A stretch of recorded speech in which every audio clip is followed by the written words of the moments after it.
So good day. Hey, I'm Max Stritzinger. I'm an astronomer employed at Aarhus University already 10 years now. I was one of those that came from Stockholm, and here I lead a small supernova group. I also serve as a co-PI for the NOT Unbiased Transient Survey, or what we're calling NUTS2, was actually an extension or a second segment of the original NUTS collaboration. NUTS2 has been actively running an observational program using the NOT since 2019. And we follow an assortment of cosmic explosions. And if you can see on my slide here, we have a nice little logo, Not Unbiased Transit Survey up in the top right. We got a little nut. Right, and I just want to point out that at least my portion of funding that supports NUTS is the Instrument Center for Danish Astrophysics. Hans Keltzen there in the audience can tell you all about it, as well as I'm funded by some other local sources. Page. All right, so this is an outline of the talk. It's always good to tell you what I'm going to tell you. I'm going to keep this, try to keep this quite concise. Mission statement, slide on the collaboration, the members, slide on the science topics, summary of the allocations of time we received from the OPC or PAC, I'm not sure which you prefer to call, infrastructure that we've developed over the last 6 years between NUTS1 and NUTS2 that allow us to operate our program quite efficiently with little manpower and input required.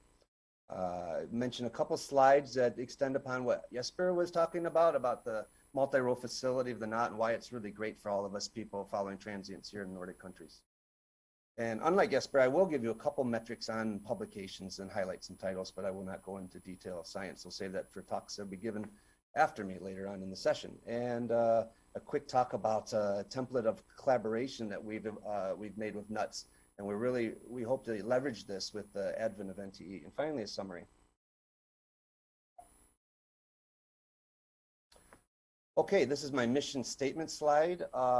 First, I want to point out that we have a web page here. There's the link in the top left, and I've done a screenshot of the web page, which summarizes our science and the collaboration, and we keep a summary of our publications and circulars. But in essence, I feel that this is our mission statement, and I think we hold pretty true to this, that NUTS2 consists of a diverse set of researchers spread across mostly Nordic and some other European countries with the common goal to engage in, forefront research with the NOT and to facilitate at the same time training the next generation of scientists.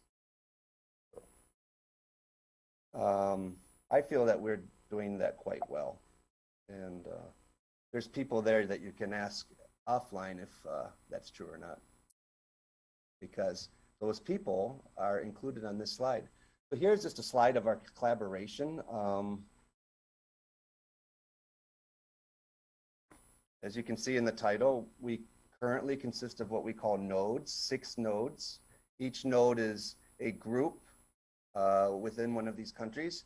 And there's a leader of the node. And in total, currently, there's about 30 of us in this collaboration. So of the nodes, I'm summarizing the nodes here. There's Turku. There's Erki in the audience. He could put his hand up. In Aarhus, there's me. I'll put my hand up. In Stockholm, there's one of those theory people that Jesper mentioned it's actually Peter Lundqvist, and I don't think he's there, so he can't put his hand up. And then we have Morgan Fraser in Dublin, and his fledgling group. He's actually getting lots of PhD students.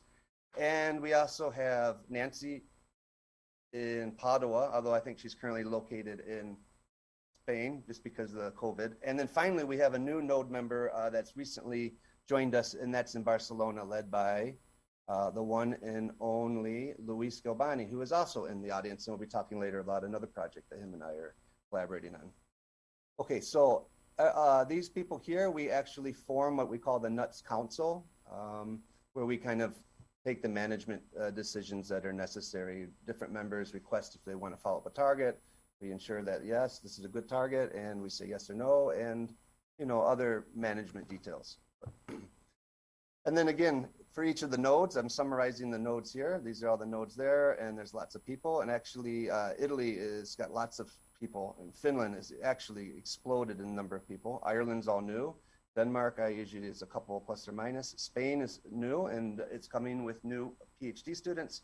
And Sweden's relatively small contribution. And then we also have some other add-ons. I call them miscellaneous. They're people that worked with us either as PhD students and moved on as postdoc positions, which we generally don't tend to keep on, but a few we have. For example, in China, we have Yi Sai, and then the one and only chair of the session, Tom Reynolds. So in blue are actually PhD students that have been associated with the project, and those with parentheses are those that have left us, including Tom Reynolds. So in summary, we have, I think, 6 PhD students that have worked with us that have gone on to defend their thesis successfully. We have 7 current PhD students, and we have 3 that are about to begin this year. Kim Fan, he's going from Aarhus to Barcelona. I think this is a new hire as well in Luis's group, and I believe Bethany Fitzpatrick is going to start this year. So that's our internal collaboration. Of course, each node has their own external collaborators, and on a given object or topic, the nodes may or may not collaborate, and we may or may not collaborate with our external collaboration. So when the object comes in, the council tries to manage it so we can make sure there's not overlap and any undue fighting. Okay, so that's our collaboration, our collaboration. Okay, moving on. Science talks, science topics. So our science topics are large and extensive, basically anything that is associated with the death of a star that explodes, their progenitors, the way they interact with the circumstellar material, their dust produced, et cetera, as well as a number of outbursts related to stellar mergers and other transient phenomena. So Jesper showed up a similar slide, I think, by a Pearly paper. Here's my own version, doesn't have all these points. We've kind of just made boxes where this is the decay time, or basically the time scale of the light curve evolution. This is the peak absolute magnitude of the object in the R band. And so basically as we go up, we're going to get brighter objects.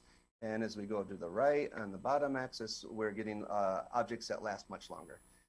And so I put a circle around the topics that are summarized over here on the left that that our members are really into following up. So, of course, young type 1a supernova, but that type of data is really, we think, important to be able to actually differentiate between leading competing explosion models. Peculiar type 1a supernova, the so-called 1ax, poor collapse supernova, which include essentially everything, hydrogen rich, hydrogen poor, everything in between, those that interact with their CSM, those that do not interact with their CSM, superluminous supernova, with these bright ones up here. And actually members, particularly in Padua, led by Andrea Pastorello and our collaborator in China, they really been pioneering the subclass of luminous red novae that I'll return to in a moment. Yeah, so I think I summarized everything I went to basically on our science topics. I will connect to that when I give a summary of our results. But first, let's talk about the summary of our time allocation.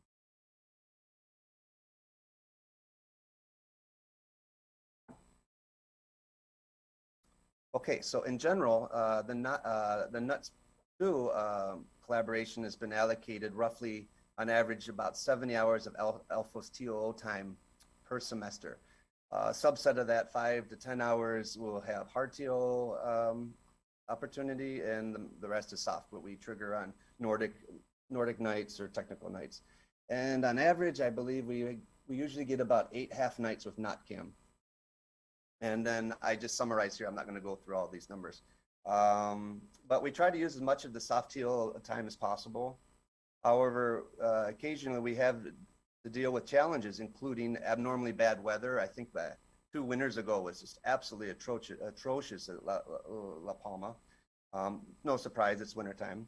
But as well as the less expectant challenges associated with things like the volcano that caused trouble, as well as the global pandemic related to COVID-19. So there's a lot of issues that have prevented us to use our full allocations recently, but nonetheless we've tried. And because of those issues, of course, many of the Nordic nights are high pressure, and we have a large collaboration, and we have to manage how we get the data that we need and not overtake data. And So that's like an internal challenge that we deal with.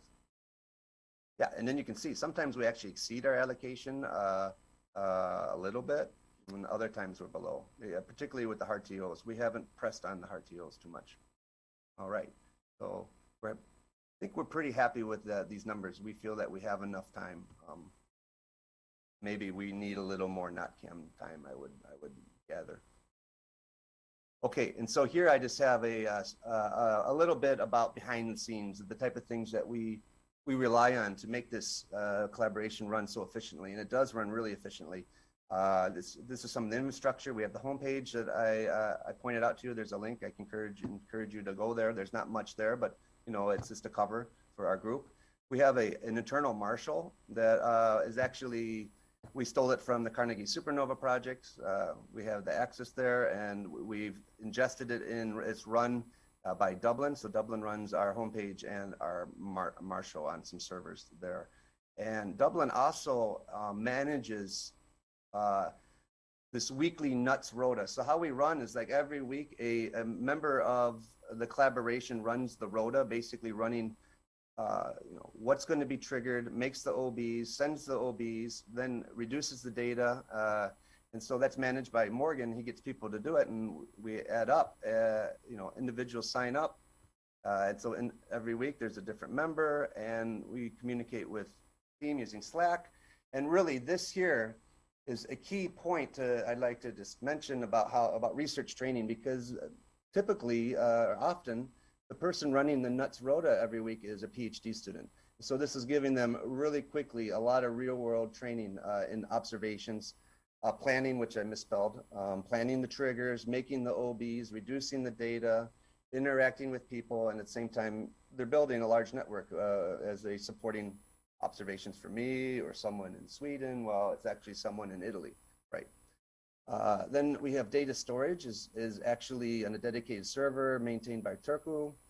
And on that server, we have a reduction pipeline. It's called AlphaSCUI that was formulated from a more general set pipeline by Enrico Capellaro, who's also a member of the Padua node. And that allows us to reduce the data quite efficiently. So, you know, here's just a screenshot of the current objects in our Marshall, and then if you can click on each page, you can go in and get all the information and logs of our observations that we've taken to date.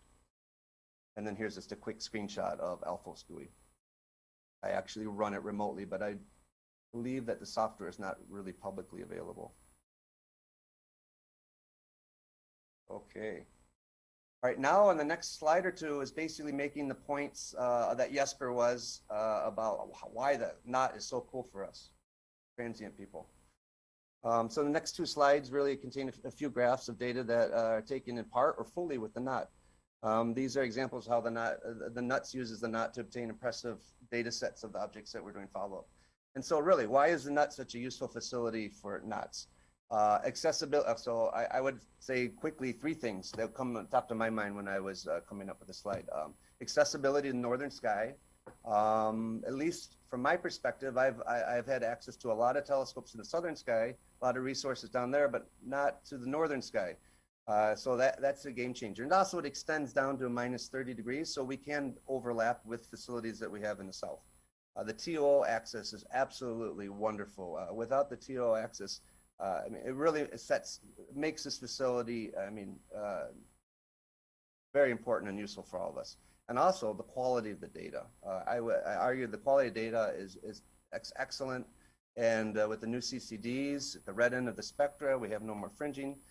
So these factors make NOT a robust facility that offers significant contribution to our studies of these cosmic explosions.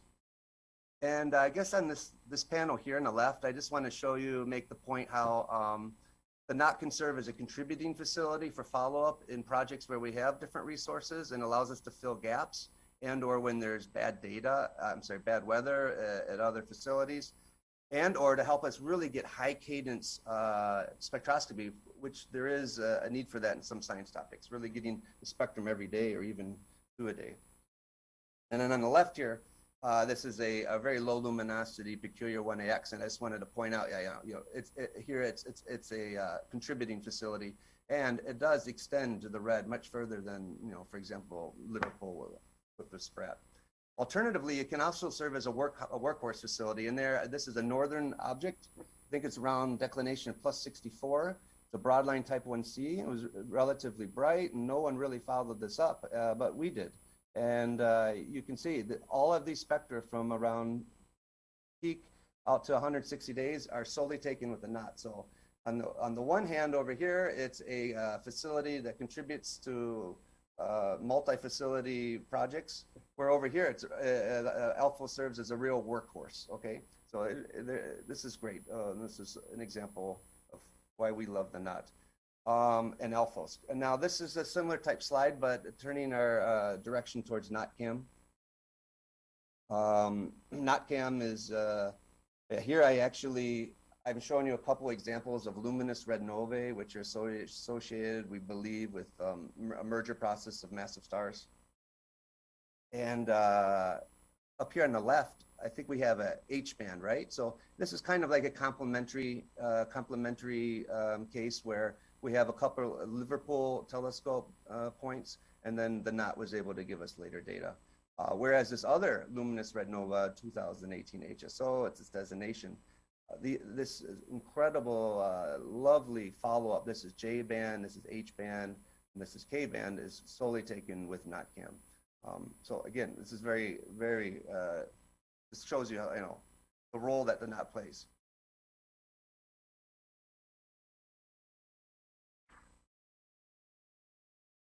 Oh, what's next? Publications, right. So I will bore you a little bit, unlike Jesper, with several metrics. Metrics are a little bit always dubious. Everyone can make up their own metric to make themselves look good. But I just counting the numbers from our webpage, I see that since 2019, we have about 30 papers. That includes actually 3 that are on the archive just last week. And I think you'll hear about one of those papers today from Claudia. And I can encourage you to go look at those on a whole broad range of topics, from superluminous supernova to interacting supernova to early observations of type 1a supernova that appeared to exhibit an excess of flux from what you expect. And then I think I've heard this, I think we write this in the observing proposal, something along the lines of the NUTS annual publication matches or exceeds the percentage of time allocation that we receive. So, if there's 100 papers that are published every year by the NUTS, we're responsible for 10 to 15% of them, and our allocation is 10 to 15% of the total knot time. And on top of that, we're still active, even some of us old guys, that we collected a lot of data pre-NUTS too, and not just NUTS 1, but we have a lot of different other programs, pre-NUTS, Opticon time, Italian time, et cetera, et cetera. So during this period, we've also published an additional 20 articles. So the skipping down here, I'm not going to read any of these. I'm just picking a few and just put in red just some of the key topics that we're studying. Link back to earlier when the science topic slide, low luminosity type 1X supernova, the most rapidly declining type 1 supernova, superluminous supernova. You're going to hear again more about one of those from Claudia, I believe. Electron capture supernova, overluminous type 2b supernova, peculiar double peaked 1Cs, luminous infrared galaxies and supernova related to those. I think Erki is trying to determine supernova rates, and we're biased by those supernova that occur in dusty galaxies, for example. Luminous red nova, and there's a series of papers that we actually were able to publish during the COVID pandemic.